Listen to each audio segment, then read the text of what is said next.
जो चैप्टर हम लोग पढ़ने वाले हैं वो magnetism and magnetic effect of electric current है, ठीक है ना। सबसे पहले इस चैप्टर में हम लोग को जो पता होना चाहिए वो होना चाहिए मैग्नेट क्या होता है। तो क्या हम लोग जानते हैं कि मैग्नेट क्या होते हैं? कोई है ऐसा जो जानता हो? क्या बोले? चुम्बक होता है, बस खेल खत्म। देखो, magnet is a substance. Magnet क्या होता है? मैग्नेट इज अ सब्सटेंस, ठीक है ना, सब्सटेंस दैट अट्रैक्ट्स और रिपेल भी कर सकता है। वैसे रिपेल इसमें नहीं करेगा, अट्रैक्ट किसको? मैग्नेटिक पार्टिकल को, मैग्नेटिक पार्टिकल्स को। जैसे एग्जांपल के तौर पे कौन हो जाएगा? आयरन। क्या हो जाएगा? आयरन हो गया, ठीक है। निक्रोम हो गया, निकल हो गया, कुछ कॉपर वाले सब्सटेंसेस हो जाते हैं हमारे पास में जब इसमें मतलब एलॉय वाली फॉर्म में बनाया जाता है। तो कई सारी ऐसी चीजें जो होती है ना जिसमें हमारे पास में मैग्नेटिक पार्टिकल्स को जब अट्रैक्ट करता है कोई भी ऐसा वस्तु, वो चीज क्या कहलाती है? मैग्नेट कहलाती है। क्योंकि हम सिर्फ उसी को मैग्नेट नहीं बोलेंगे जो हमारे घर में नॉर्थ साउथ वाले पोल वाला होता है। जैसे नॉर्थ और साउथ पोल वाला सुना होगा ना पहले बचपन में, तो सिर्फ इसी को हम नहीं बोलेंगे मैग्नेट। कई बार पढ़ा हुआ है कि मतलब जैसे एक कील होती है और कील के ऊपर हम लोगों ने बहुत सारी कॉपर वायर लपेट देते हैं, बहुत सारी, ठीक है ना। और देन इसके अंदर क्या करते हैं, कोई भी मतलब इस सेल या बैटरी लगा देते हैं। मतलब तुमने क्या करा, एक कील ली, उस पर खूब सारी कॉपर की वायर लपेट दी, ठीक है, और उनके दोनों के दोनों टर्मिनल है ना उसको सेल या बैटरी से कनेक्ट कर दिया। सेल या बैटरी समझते हो ना, जो घरों में हमारे होते हैं छोटे मोटे। तो उसके बाद में क्या होगा ना, ये भी एक मैग्नेट की तरह काम करना शुरू कर देगा, ठीक है ना। और इस चीज को बोला जाता है, क्या चीज बोला जाता है? सोलेनोइड, ठीक है। और सोलेनोइड क्या होता है? ये मैन मेड मैग्नेट होता है, मैन मेड मैग्नेट। क्या आप लोग जानते हो कि मतलब कि जो बड़ी बड़ी जो ट्रेनें होती हैं, जैसे जर्मनी के अंदर उठा लो, जापान के अंदर उठा लो, या फिर विदेशों में क्या होता है, वो लोग मैग्नेटिक ट्रेन मतलब बना चुके हैं आज की डेट में। तो जो उनकी गाड़ी पे मतलब जो उनकी ट्रेन होती है ना, वो पटरी पे ना चल के क्या होता है, मतलब कि इलेक्ट्रोमैग्नेटिक इंडक्शन की वजह से चलती है। किसकी वजह से चलती है? इसीलिए होता है ना, बहुत फास्ट वाली गाड़ी होती है, बुलेट ट्रेन वगैरह सुना हुआ है। तो वो बुलेट ट्रेन वगैरह जो होती है ना, वो क्या करती है, वो पटरियों का इस्तेमाल ना चलने के लिए नहीं करती, एज अ बेस नहीं करती। वो यहां पर से इससे भी, और जो इसके ऊपर वो जो तार जा रही होती है ना उससे भी, यहां से इलेक्ट्रोमैग्नेटिज्म अपने अंदर जनरेट करती है। पटरी से पता है, हवा में कम से कम ये मान लो, अगर ये पटरी है ना तो इससे लगभग इतने ऊपर में चलती है ट्रेन, वो पटरी पे टच नहीं होती कभी वो, ठीक है ना। वहां से इंडक्शन हो रहा होता है, खाली क्या हो रहा होता है? इंडक्शन। इंडक्शन का मतलब होता है बेसिकली इंड्यूस होना। इंड्यूस मतलब प्रोड्यूस होना या पैदा होना, ठीक है ना। क्या चीज? इलेक्ट्रिक करंट की वजह से मैग्नेटिक फील्ड जनरेट होती है। वहां पे क्या होता है? जनरेट होती है, बनती है, ठीक है ना, जिसे बोलते हैं इलेक्ट्रोमैग्नेटिज्म। ये जो है ये इलेक्ट्रिक फील्ड के लिए होता है, और मैग्नेटिज्म जो होता है वो मैग्नेटिक फील्ड के लिए होता है, ठीक है ना। तो इलेक्ट्रिक फील्ड के जनरेट हो जाने की वजह से मैग्नेटिक फील्ड प्रोड्यूस कर देना, ये इलेक्ट्रोमैग्नेटिज्म कहलाता है, याद रहेगा।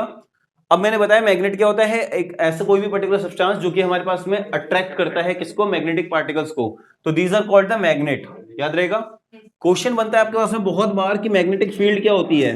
मैग्नेटिक फील्ड, सुनो तुम लोग को मना ही नहीं करना पड़े भाई, बार बार शांति से, थोड़ा धीरे। मैग्नेटिक फील्ड क्या होती है, कई बार क्वेश्चन बन जाता है, तो याद रखना। पहले समझ लेते हैं, देखो ये रहा मैग्नेट, और मैग्नेट के आसपास का वो पर्टिकुलर रीजन या स्पेस जहां तक वो किसी भी मैग्नेटिक पार्टिकल्स को अपने पास खींच सकता है, ठीक है ना। या फिर दो डिफरेंट मैग्नेट एक दूसरे के को रिपेल करें या फिर अट्रैक्ट कर सकते हैं, वो उसकी मैग्नेटिक फील्ड होती है। मतलब मैग्नेट की वो क्षमता, ठीक है ना, जिसमें वो मैग्नेटिक पार्टिकल को अपने आसपास सराउंडिंग में अफेक्ट करवाए अपने आप को, ठीक है ना। देखो मेरा कहने का मतलब है, यहां पे पार्टिकल्स रखे हुए हैं कई सारे, ठीक है ना। अब देखो ये मैग्नेट के पास है तो ये खींच के चला आएगा ना इसके पास में, ये भी पार्टिकल खिंचाएगा, ये भी आ गया, बट ये नहीं आया, ये ऐसे पड़ा हुआ है, ये ऐसे पड़ा हुआ है, ये ऐसे पड़ा हुआ है, ठीक है ना। दैट मीन्स क्या होगा, अगर मुझे ये पता चल रहा है तो मेरे को ये पता चल रहा है भाई यहां तक तो है ही मैग्नेटिक फील्ड, यहां भी है, यहां भी है, मगर यहां तक नहीं है। दैट मीन्स मैग्नेटिक फील्ड कम से कम यहां तक तो है ही ना मेरे पास में। मेरे को कैसे पता चलेगा कोई भी चीज का मैग्नेटिक फील्ड? मैं वहां पे सामान को बिखेर दूंगा पूरी बुरी तरीके से, और वहां पे एक मैग्नेट ले आकर रख दूंगा। क्या करा मैंने ना कुछ नहीं करा, देखो यहाँ पे क्या करा, ऐसे ऐसे करके यहाँ पे बहुत सारे पार्टिकल बिखेर के रख दिए, ठीक है ना। अब मैंने यहाँ पे एक मैग्नेट रख दिया, तो क्या हुआ कि इतने यहां तक के जो पार्टिकल थे ना वो आके चिपक गए, दैट मीन्स ये जहां तक भी पार्टिकल चिपक गए ये सारी चीज क्या हो जाएगी, उसकी मैग्नेटिक फील्ड हो जाएगी।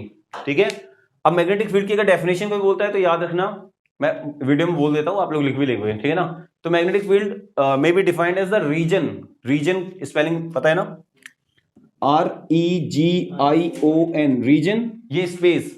Magnetic field may be defined as the region और space up to which force of attraction या repulsion due to magnet can be experienced. ठीक है ना, मैग्नेट के द्वारा फोर्स ऑफ अट्रैक्शन या रिपल्शन जितने एरिया तक लग सकती है उस चीज को क्या बोलते हैं, मैग्नेटिक फील्ड। याद रखोगे।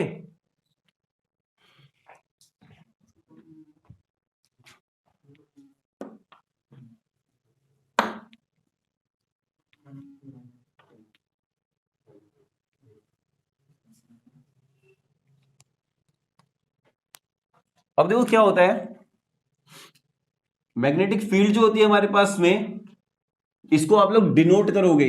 डिनोट करने का मतलब पता है ना क्या होता है, जैसे हम लोग करंट को I से डिनोट करते हैं, वोल्टेज को V से डिनोट करते हैं ना, रिप्रेजेंट करने का तरीका होता है। वैसे मैग्नेटिक फील्ड को डिनोट किया जाता है, denoted by B, capital B से। याद रखोगे। और अगर कोई बोले कि SI यूनिट क्या होती है, SI यूनिट मतलब जिसमें आप मेजर करोगे, जैसे करंट को किसमें मेजर किया जाता है, एम्पियर में। आपके वजन को किसमें मेजर किया जाता है, किलोग्राम में। ठीक है ना, अगर मैं बोलूं कि कोई कपड़ा हमने जो मतलब कि जैसे कोई इंसान है कपड़ा कोई लेके आया तो कुछ मीटर में है ना, टाइम कुछ घंटों में या सेकंड में, तो वैसे ही जो मैग्नेटिक फील्ड है उसको नापने के लिए यूज की जाती है कौन, टेस्ला। ठीक है, याद रखोगे। तो ये चीज हमारे पास में होती है मैग्नेटिक फील्ड की SI यूनिट, याद रखोगे ना। और या फिर इसकी जगह पे एक और चीज हो जाती है, कभी कभी यूज कर सकते हैं इसको, वो होते हैं वेबर पर मीटर स्क्वायर। ठीक है ना, याद रखना, जैसे हम लोग बोलते हैं ना फोर्स न्यूटन में आता है, ठीक है ना, लेंथ मीटर में आती है, वही वाली चीज यहाँ पे बता रहा हूं, और कुछ नहीं बता रहा हूं। ठीक है ना, तो यहां तक की बात है, शायद समझ में आ रही होंगी हम लोग को।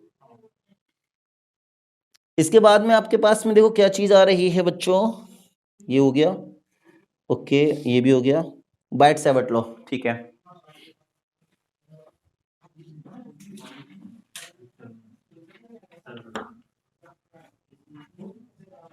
वीडियो साफ बन मतलब तो ये ना चल रही है ना, बस चल रही है तब तो बढ़िया है। देखो अब आता है आपके पास में, देखो बच्चों, बाइट-सैवर्ट लॉ। पहले तो ये जब भी आपके पास में आए तो आपको याद रखना है, आपको ये dv equal to mu naught upon में 4 pi I dl sine theta upon में r स्क्वायर। ये फॉर्मूला होता है जिसके ऊपर क्वेश्चन 100% बनना ही बनना है। ठीक है ना, 4 नंबर तक का वो भी। ठीक है, तो अभी मैं आपको सारी बातें यहाँ पे बताने वाला हूँ, बिल्कुल ध्यान से सीखो, पहले सीखना जरूरी है। ठीक है ना, क्योंकि वीडियो में मतलब लिख तो बाद में भी लोगे। ओके चलो, और जहां पे डाउट हो तो पूछ भी सकोगे, मगर जेन्युइन डाउट होना चाहिए। देखो ये बाइट-सैवर्ट लॉ क्या होता है, एक तार है मेरे पास में, ये क्या है, एक तार है कोई सी। ठीक है, इसमें क्या हो रहा है, करंट फैल रखा है कुछ, मतलब करंट है जो यहां से यहां तक जा रहा है मेरे पास में, कोई दिक्कत नहीं है। मैं सोच रहा हूँ कि भैया यहां से यहां तक में जो एक छोटा सा तार का एक पीस निकाला मैंने, और मैं चाहता हूं कि यहाँ पे कितना मैग्नेटिक फील्ड जनरेट कर रहा होगा ये। क्योंकि देखो क्या हमने पढ़ा हुआ है कि एक तार में जिसमें करंट जा रहा होता है उसके आसपास मैग्नेटिक फील्ड ऐसे जा रही होती है, तभी तो हम तार के आसपास हाथ लेके जाते हैं तो हम चिपक जाते हैं उसमें जहां पे AC करंट होता है। सुना हुआ है ना ये सब। तो बेसिकली होता क्या है, तुम पढ़ोगे। ठीक है, और जिसको हम लोगों ने, अगर आप लोगों ने थोड़ा पहले पढ़ा हो 10वीं वगैरह में, तो हमने ये पढ़ा होगा कि इसके मैग्नेटिक फील्ड कैसे निकाली जाती है, तो राइट हैंड थंब रूल पढ़ा हुआ याद है। उसमें क्या होता है, करंट के डायरेक्शन में अंगूठे को रखो, ये रहा अंगूठा, और ये उंगलियां जो दिख रही है ना कर्व वाली, तो ये दिखा रही है ऐसे करके मैग्नेटिक फील्ड जा रही होगी। मतलब एक तार सीधा अगर ऐसे करके जा रहा है ना बिल्कुल दूर तक यहाँ पे, तो मैग्नेटिक फील्ड ऐसे करके बढ़ती जाती है उसमें। ठीक है ना, तो ऐसे ही यहां पे भी राइट हैंड थंब रूल के हिसाब से क्या होगा, एक मैग्नेटिक फील्ड ऐसे करके जनरेट हो रही होगी जो ऐसे ऐसे जा रही होगी। ठीक है, मैंने एक छोटे से पोर्शन के लिए यहां पे बात कर ली। ओके, अगर मैं बात करता हूं इस P पॉइंट पे, अगर मैं बात करूं कि मतलब ये वाला जो पॉइंट है ना मेरे पास में, इसके अकॉर्डिंगली क्या मैग्नेटिक फील्ड यहां पे लग रही होगी, क्योंकि देखो मैंने क्या बोलता, रीजन और स्पेस अराउंड द मैग्नेट। तो अगर यहाँ पे करंट फैल रखा है तो यहाँ पे मैग्नेटिक फील्ड है। मैग्नेटिक फील्ड होने का मतलब क्या है कि ये एक मैग्नेट की तरह काम कर रहा है, तो इस पॉइंट पे कितना मैग्नेटिक फील्ड लग रहा होगा, ये बात हो रही है ना। अब देखो ये पूरी वायर तो नहीं है ना, ये क्या वायर के छोटे टुकड़े हैं, तो पूरी मैग्नेटिक फील्ड नहीं होगी, क्या होगी, छोटी सी मैग्नेटिक फील्ड। याद रखोगे इस पॉइंट का और यहां का दूरी किसका क्या मान लिया हमने, छोटा वाला आर। कोई दिक्कत है इसमें तो बता सकते हो हम लोग, कोई दिक्कत यहां तक बोलो। देखो डीबी हमें निकालना है, हमें ये निकालना है कि यहाँ पे मैग्नेटिक फील्ड है कितनी। तो टोटल मैग्नेटिक फील्ड नहीं निकालनी, क्योंकि टोटल मैग्नेटिक फील्ड तो पूरे के लिए होता है ना। अगर हमें कोई छोटे पोर्शन के लिए बात करनी होती है तो उसका डेरिवेटिव पार्ट होता है, ठीक है ना। अगर मैं बोलूं कि मतलब पूरा इंसान कोई है, तो जैसे मान लो पूरा समीर, तो वो समीर होगा ठीक है। अगर मैं बोलूंगा छोटा समीर, तो मतलब समीर का हाथ, समीर का पैर, कुछ भी ऐसे है ना, समीर मतलब कुछ भी अगर बात होती है तो वो डी समीर होगा। क्या होगा वो, डी क्योंकि डी पर डेरिवेटिव होता है, डेरिवेटिव मतलब उसका टुकड़ा, ठीक है ना। तो बी नहीं है वो, एक्चुअली में बी का टुकड़ा है, क्योंकि देखो बी तो पूरे के लिए होगा ना, जितनी बड़ी वायर होगी, मगर मुझे तो छोटे से बी की बात करनी है, तो छोटा बी मतलब छोटा वाला डीबी है ना। तो ये चीज हो जाएगी। करंट कितना है, ये रहा, और इसके अलावा यहां से यहां तक की कुछ लंबाई होगी ना, भाई लंबाई पूरी तो नहीं है ना, एल नहीं है, तो क्या बोल दूंगा उसको मैं, डीएल बोल सकता हूं।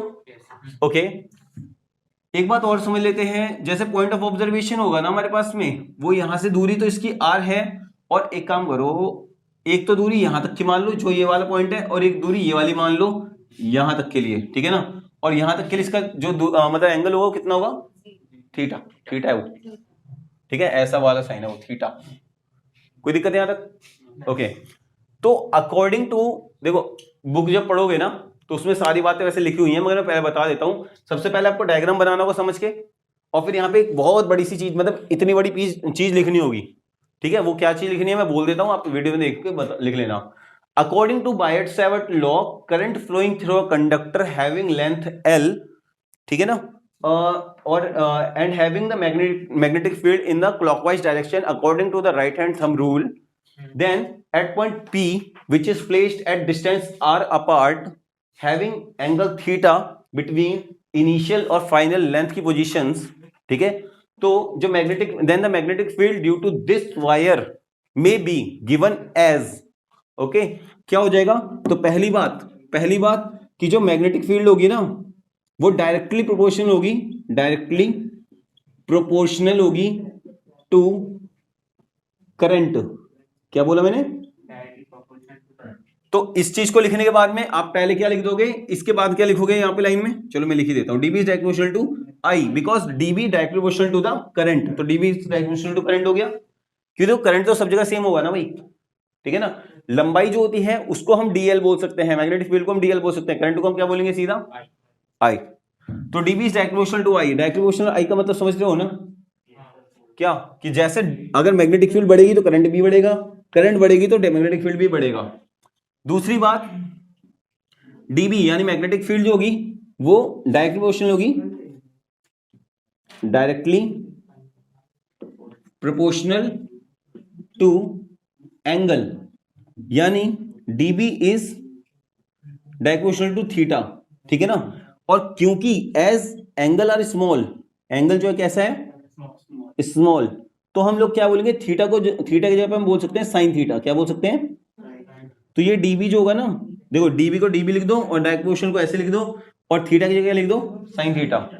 इसको पहली इक्वेशन मान के चल रहे हैं, इसको दूसरी इक्वेशन मान के चल रहे हैं, यहां तक में कोई दिक्कत है, ओके।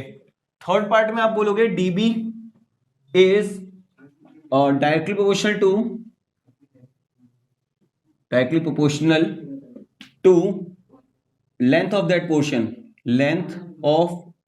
दैट पोर्शन, यानी dB is directly proportional to जो लेंथ है, लेंथ कौन सी है भाई बच्चों यहां पे, डीएल, तो ये रहा डीएल, इसको मान लो तीसरा इक्वेशन। कोई दिक्कत यहां तक, अभी मान रहे भाई। और बोलोगे डीबी इज इनवर्सली प्रोपोर्शनल, यहां पे देखो अब तक डायरेक्टली प्रोपोर्शनल जा रहा था सब कुछ, पहली बार यहां पे इनवर्सली प्रोपोर्शनल का बात हो रहा है। इनवर्सली प्रोपोर्शनल, प्रोपोर्शनल की स्पेलिंग यहां पे देख लो, क्योंकि मैं हर जगह लिख नहीं रहा हूं, प्रोपोर्शनल, ठीक है ना, proportional to square of distance. अब देखो स्क्वायर ऑफ डिस्टेंस का मतलब क्या होता है, डिस्टेंस का स्क्वायर करना, डिस्टेंस कितना है, आर है, और आर का स्क्वायर करना है, और इनवर्सली प्रोपोर्शनल में, यानी इनवर्सली का मतलब होता है डीबी इज इनवर्सली का मतलब होता है 1 अपॉन लिखना है हमें, 1 अपॉन क्या लिखना है, स्क्वायर ऑफ डिस्टेंस, मतलब r का स्क्वायर। यहां तक में कोई दिक्कत है तो बोल सकते हो। इनवर्सली जब भी होगा ना, इनवर्सली देखो, जब डायरेक्टली की बात होगी तो सीधा आमने सामने लिखा जाता है, जब इनवर्सली होगा तो 1 अपॉन में लिखा जाएगा उस चीज को, याद होगे? कोई दिक्कत यहां तक में तो बताओ। ओके, पहली, दूसरी, तीसरी और चौथी ये टर्म्स समझ में आ गई हैं। इसको समझने के बाद ये देखो 2-3 पेज का जाता है अकेला, ठीक है ना, इसलिए याद रखना। अब तक हमारा 1.5 पेज हो चुका होगा। मैंने जो बोला था ना खड़े होकर वीडियो में बोला था जो, वो सब भी लिखना है, डायग्राम भी बनाना है, फिर ये सब लिखना है, और अभी और भी बहुत कुछ लिखना है, तो ध्यान से समझना। आज का मतलब ये मेन होमवर्क है। हाँ, डायग्राम सेम यही बनेगा, ठीक है। इसके बाद में आप लोग क्या लिखने वाले हो, पहली क्वेश्चन का है ये रही। फिर आप बोलोगे from first, second, third and fourth equation क्या मिलेगा। देखो डीबी, देखो यहां पे भी डीबी लिखा हुआ था, ये भी है और ये भी है और ये भी है, ये है ना सारा। तो डीबी इज प्रोपोर्शनलिटी का साइन देखो सबके बाद लिखा है, ये भी बाकी दोनों में भी। अब देखो ऊपर आमने सामने कौन सा लिखा है, आई ऊपर सामने सामने लिखा है, साइन थीटा कौन सामने लिखा है, डीएल सामने लिखा है, तो हम यहाँ पे आई डीएल साइन थीटा ये सब सामने लिखेंगे, और नीचे में क्या लिखा हुआ है, आर स्क्वायर, तो उसको ऐसे लिख देंगे। कोई दिक्कत नहीं आ रहा तो बताओ, क्लियर है यहां तक? Very good. अब क्या करोगे, क्या हम लोग जानते हैं कि इस साइन को हटाने के लिए, प्रोपोर्शनलिटी को साइन को हटाने के लिए, अगर मैं क्या करता हूं, डीबी को यहीं पे रहने देता हूं और इक्वल टू लगा देता हूं। इस साइन को जब इक्वल टू लगाते हैं तो यहाँ पे कुछ कांस्टेंट टर्म लगाना होता है हमें, याद है? जैसे हमने ओम्स लॉ वगैरह में पढ़ा था, 10वीं क्लास वगैरह अगर पढ़ी है, 9वीं 10वीं क्लास हम लोगों ने, मतलब 10वीं में पढ़ी है, तो होता था ना I is direct proportional to V, और प्रोपोर्शनलिटी को हटाने के लिए हम क्या करते थे, मतलब अगर आई डायरेक्ट प्रोपोर्शनल टू वी होता तो वी आई के भी होगा, क्योंकि देखो आई बढ़ेगा तो वी बढ़ेगा, वी बढ़ेगा तो आई बढ़ेगा, तो वैसे ही क्या होगा, प्रोपोर्शनलिटी हटाओगे तो वहां पे क्या लगता था, आर, तो V equal to I R पढ़ा हुआ है ना, बचपन में बहुत सारा क्वेश्चन करते थे इसके ऊपर, याद है? नहीं भी याद है तो बस इतना याद रखो कि ये साइन जब हटेगा तो इक्वल टू में के दे के जाएगा, ठीक है ना। और बाकी सब ऐसे का ऐसे लिखो, आईडीएल साइन थीटा बट्टे में आर स्क्वायर, और यहाँ पे जो के होता है ना, इसकी वैल्यू होती है आपकी न्यू नॉट, थोड़ा साफ से लिख देता हूं, ये ऐसे न्यू नॉट का साइन होता है, ठीक है ना, न्यू नॉट बट्टे में 4 पाई, याद रहेगा, 4 पाई यही, कहीं 4 पाई लिखने बैठे हो सीधा, चौक के ऊपर आर की मात्रा है, वैसा मत करना। क्या हो गया तुम्हें, तुम भी देख रहे हो, पढ़ा हुआ ये सब। न्यू नॉट की वैल्यू अगर कोई पूछे तुमसे तो याद रखना 4 पाई इंटू 10 की पावर -7 होती है, और नीचे क्या है भाई, 4 पाई है, क्या 4 पाई से 4 पाई काट सकता हूं मैं, तो यानी बचेगा कितना, 10 की पावर -7, याद रहेगा। तो यानी कि ये जो चीज है मेरे पास में वो ऐसे बन जाएगी, DB equal to mu naught upon 4 pi into 10 की पावर -7 थीटा पूरा, और यहाँ पे क्या करेंगे, इसकी जगह पे मैं क्या लिख सकता हूँ, इंटू का 10 की पावर -7, ठीक है, कोई दिक्कत यहां तक। तो 3 से 4 नंबर की डेरिवेशन हो गई है। अगर ये 3 नंबर की डेरिवेशन देता है तो 2 नंबर का न्यूमेरिकल देगा। न्यूमेरिकल कैसे देगा वो देख लो ध्यान से एक बार, वो आपको यहीं पे है ना, देखो एट लास्ट आपका सी वाला फॉर्मूला बन चुका है, देख रहे हो ध्यान से, कौन सा वाला है, ये वाला, ठीक है। ओके, आपको क्वेश्चन दे देगा उठा के कि एक लंबा सा क्वेश्चन दे देगा कि कंसीडर एक पर्टिकुलर वायर है जिसकी लंबाई कुछ जो दे रखी है आपको 2 मीटर दे रखी है, एंगल जो है उनके बीच में 30 डिग्री का बन रहा है, और इतनी दूरी पे रखा हुआ है, करंट इतना है, ठीक है ना, कुछ कुछ नाम मान लेते हैं, चलो आई मान लेते हैं, 5 एम्पियर का करंट फैल रखा है, और डीएल मैंने मान लिया 0.2 मीटर की बात हो रही है, एंगल 30 डिग्री दे रखा है, और आर मतलब जो दूरी दे रखी है वो 2 मीटर की दे रखी है, मान लेते हैं ये सब कुछ दे रखा है, और आपको बोलेगा डीबी की वैल्यू निकाल के दिखाओ, तो देखो डीबी क्या हो जाएगा, वो हो जाएगा 10 की पावर -7, ये लो भैया -7 हो गया। उसके अलावा आई कितना है 5, डीएल कितना है 0.2, ओके, साइन थीटा मतलब साइन 30 डिग्री, साइन 30 डिग्री कितना होता है, आधा, पढ़ लिया करो यार थोड़ी बहुत, तुम लोग कौन सी क्लास में तो पता है ना। और बट्टे में आर स्क्वायर मतलब 2 का स्क्वायर यानी कि 4 हो जाएगा, देखो 2 का स्क्वायर होगा, और उसको हम 2 का स्क्वायर मतलब क्या लिखेंगे, 2 इंटू 2, जानते हो ना, 4। सॉल्व कर लो, देखो इस पॉइंट को हटाओगे अगर तो नीचे आ जाएगा इंटू का 10, 2 से कट जाएगा 2, 5 से 1, अरे कहां गया तू क्यों मर गया, 5 दूनी 10, कट गया भाई, क्या बच गया यहाँ पे 10 की पावर -7 अपॉन में ये वाला 1/8 है ये, तो ये 1/8 को सॉल्व करोगे तो ये आ जाएगा तुम्हारा 0.125 इंटू 10 की पावर -7, चाहो तो थोड़ा और सॉल्व कर लो, 12.5 इंटू 10⁻⁹ निकल के आ जाएगा आंसर, खेल खत्म हो जाएगा। ठीक है, ये पॉइंट का डेसिमल उधर उधर करा है मैंने। ठीक है ये इससे मतलब क्वेश्चन बन जाएगा बस। ये यहाँ तक आया, नहीं ऊपर ही, हाँ यहाँ से ये कैसे आ रहा है?